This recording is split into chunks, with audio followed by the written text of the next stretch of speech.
bit of a PSA for people about this insurance thing. So this is something we discovered the hard way in this process of getting quoted, and basically we were getting dropped by our insurance carrier, which is very common in many places, but including Northern California, and especially if you're anywhere near fire danger areas, which we are. We're not in the middle of them, but we're on the edge of them. And if you have a house that's worth, say, I'm just making a number up here, let's say you have a house that's worth $1.5 million, what you don't want to do is assume that you want to insure yourself for $1.5 million. Well, it's like a $1.5 million house. That's the valuation. I'll just insure it for $1.5 million, and I should be good, right? Because the land's worth a certain amount. So this is what a normal person would think, right? It's totally logical. You'd think, well, the land value is a big part of it, and then the dwelling has to be a lot less than that.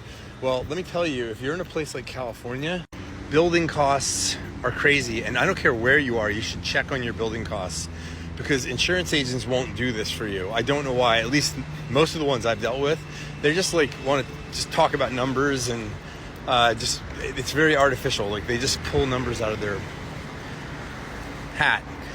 And here's the problem. I'll just give you an example in our area.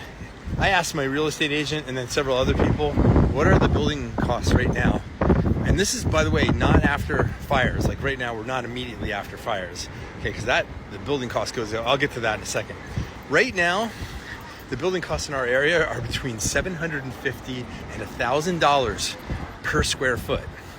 So if, for example, you're at the upper part of that end, and then you had a 3,000 square foot house that you say is worth 1.5, 1.7 million, whatever it is, and then you actually go to, now you have $1.5 million worth of insurance. Let's even say you insured it for 1.7. You add a little extra in there. Okay, you're like, yeah, I'm good. Okay, what happens when it costs $3 million to rebuild that house? And by the way, this isn't even what actually happens if it's a widespread thing. If it's just your house, that's one thing. But if you have what happened in Northern California and many other places in California as well, where there were raging wildfires and thousands of homes were burned down, guess what?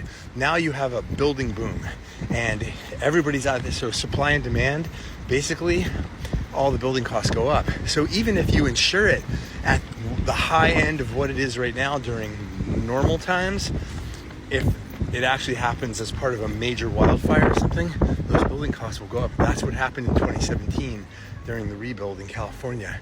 The building costs like doubled or tripled in some cases. So anyway, just a word to the wise. When you're doing these calculations, you really have to assume the worst, because what might seem like a decadent amount of money to insure your house with might not even be enough. And unfortunately, I met many people between 2017 and now who were massively underinsured on their homes and had to they weren't able to rebuild their homes the way they wanted.